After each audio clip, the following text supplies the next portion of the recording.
Okay, so I've decided what quotes I want to keep.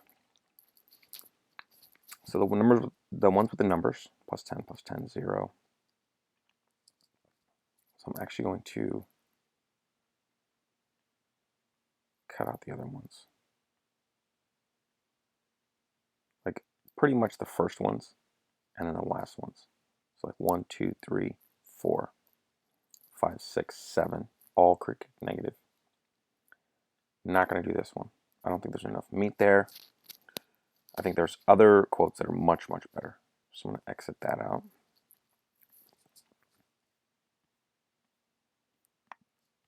And then I'm going to just put like omit.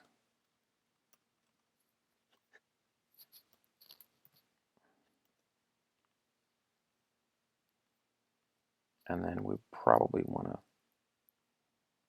yeah, so let's count them. About 8, I think is good. 1, 2, 3, 4, 5, 6, 7. And then critic help.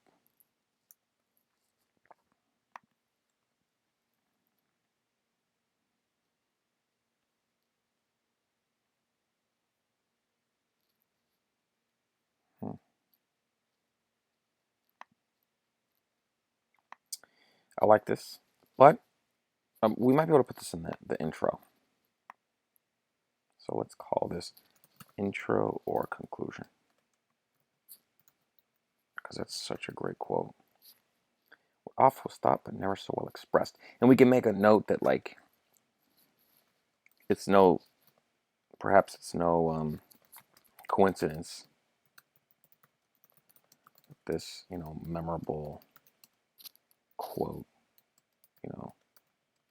is not about critics, authors. So it's a good quote.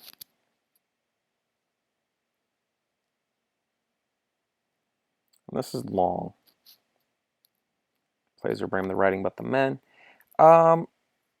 Praising ourselves and other men. I don't like that argument that much. I mean, I'm not saying it's terrible. He's right, but it would just take a long. It would just be a little. It could get a little murky. I want something that's just the arguments roll off the tongue. The quotes. They're meaty. And I don't want to have to stretch. I mean, there's so much here. Um, authors names not works. Then I have to like say, oh well, maybe they didn't read this, and then maybe they didn't do. It's very general. It's kind of writing. It's not like some people look at their names and not their works. Maybe they won't listen to the thing. Maybe they won't read the book. Maybe they won't go to the movie or whatever. Obviously not movies, but the play. Um, you know, it's I don't know. It's I just feel like it's too general. The language is too general.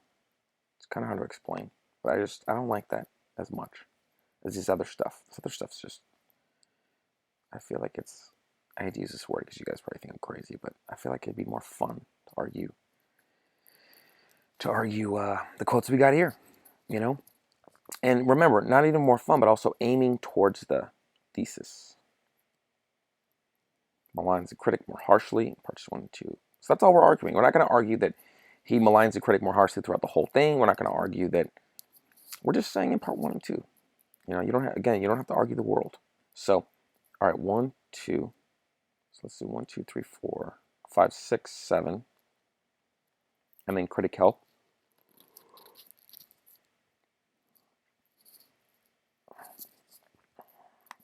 And this is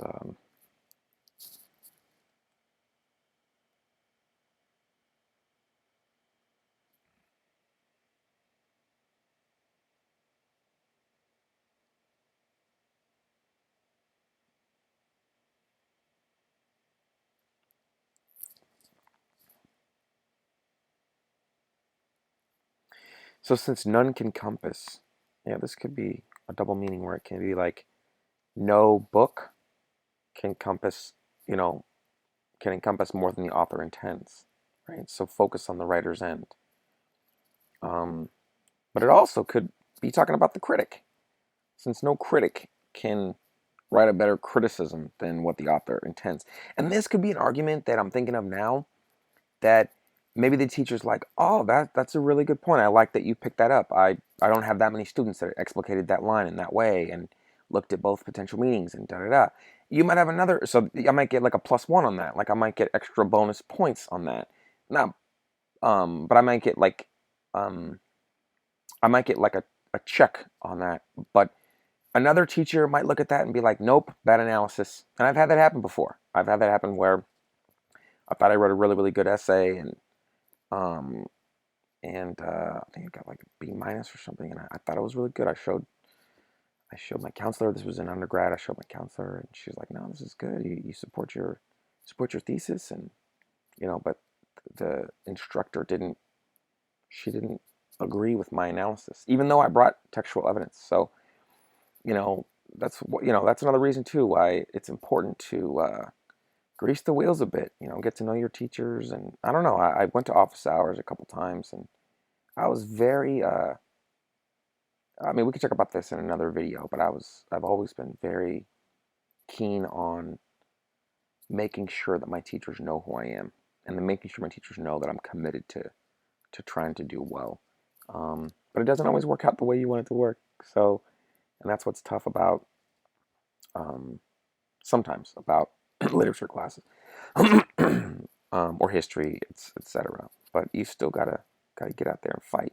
So, but yeah. So here's yeah, I like yeah, I'm gonna use that. I like that quote. And then the shaming language. Oh, this is a lot. This is a lot. Okay, so let's see. I don't want to write a 10-page paper. I just most papers you guys are gonna write are gonna be like 4 to 7, even in college. 4 to 7, 4 to 8. Sometimes you might write 10, 15-page paper. Obviously, your dissertation or like a master's thesis, much longer.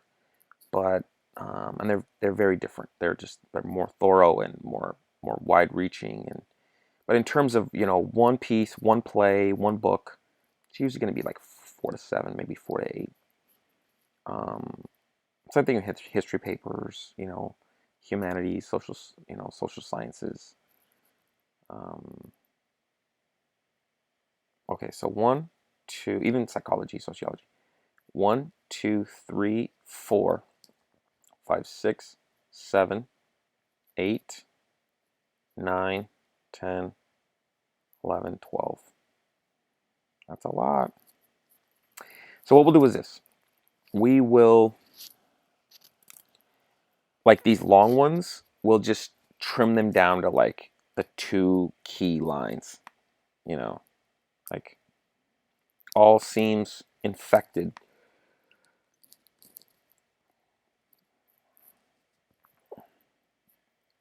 So all seems infected at the infected spy, as all looks yellow to the jaundiced eye. And that's those are the last 2 lines of 2. So I think this is good. Actually, this is lines 1, 4, 6, 7, and 8. So this can actually become, you know what? I'm going to dump this here. This one, tough on both, even-handed, concedes that both are being tough. That's not really our point. I mean, it would add a little bit of nuance, but we're trying to conserve space here.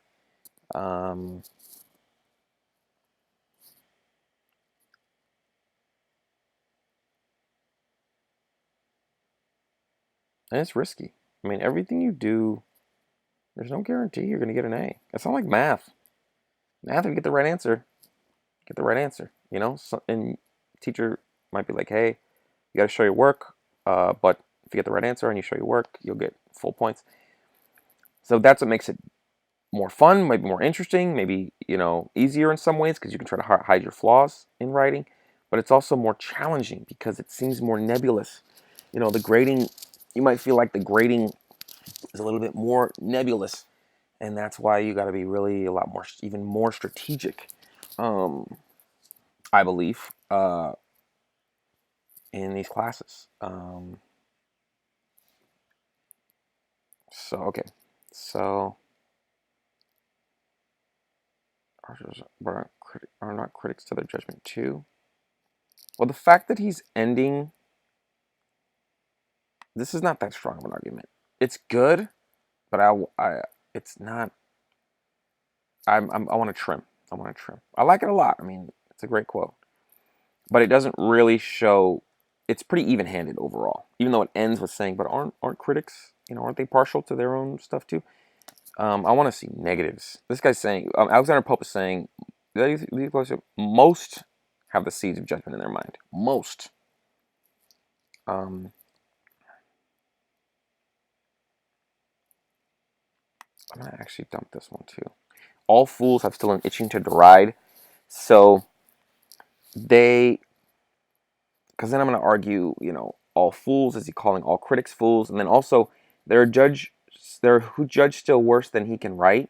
And then we're talking about them being critics and then writers, or they start being writers first, and they're not good at it, and then they suck at both. They stink at both. They stink at being a writer, and then stink at being a critic, or they're good at being a writer, then they're not good at being a critic.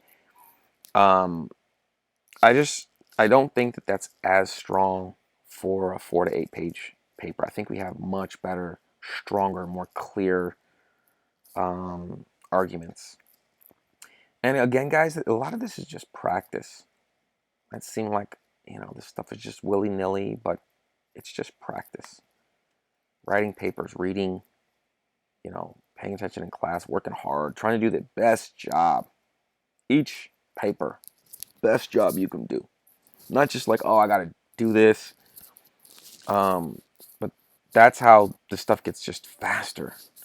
It's like you just get a feel. You're looking at quotes and you're like, nah, this I'm gonna have to argue this, and then I'm gonna have to talk about that, and that's too general, that's too vague, and nah, I don't think that paragraph will sound as strong as this paragraph. It seems kind of vague, um, but it's not. It's just based on experience, on what I believe, and how what I believe is going to be a better essay.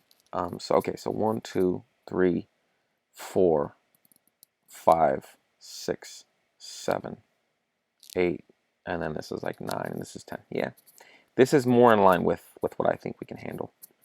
Because remember, these we might even be short. And remember, we're not gonna quote like 6 lines. I don't normally do that. And again, some people might disagree. And another thing you might do. One of the things I did, and this is the one I got the B minus on, which I thought, I worked really really hard, and I thought but it's not a big deal. But anyways, I picked one speech, and I literally explicated the whole speech. It was a play, and it was a Shakespeare play, um, and but yeah, I mean that was kind of risky, right? Because I was picking one speech, and maybe the teacher thought that I was being lazy. Maybe the teacher thought that I didn't even read the whole play. They're like, oh, he just read one speech and he's picking apart this one speech, but he's lazy. I'm not gonna give him a high grade.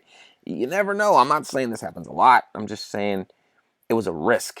It was a risk, and so that's why you want to be very thoughtful. If you can weave beginning, middle, and end, if you can weave like character arc or thesis or relationship evolution in the story, and how that contributes to your thesis, I think that's stronger. I think your teacher's gonna most likely give you the benefit of the doubt, and give you more credit than if perhaps you just picked one speech that's got 10 lines in it, and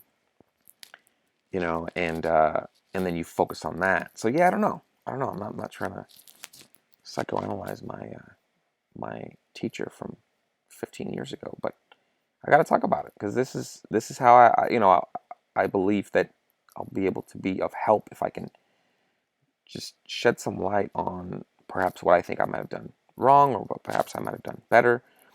But this is really weaving through the whole thing. So I think this automatically is going to be better, and your teacher's automatically going to give you more credit if you pull this off than if you just pulled out, one stanza or one speech, in an entire play or book or poem.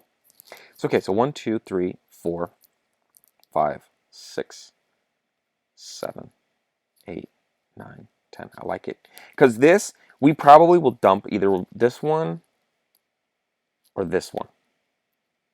We probably will. Probably because we're probably only have 9. So this might be a little longer. I think this will be around 7 to 8 pages. So it's gonna be longer than the ones we've done before. But anyways, until the next video, guys. All right.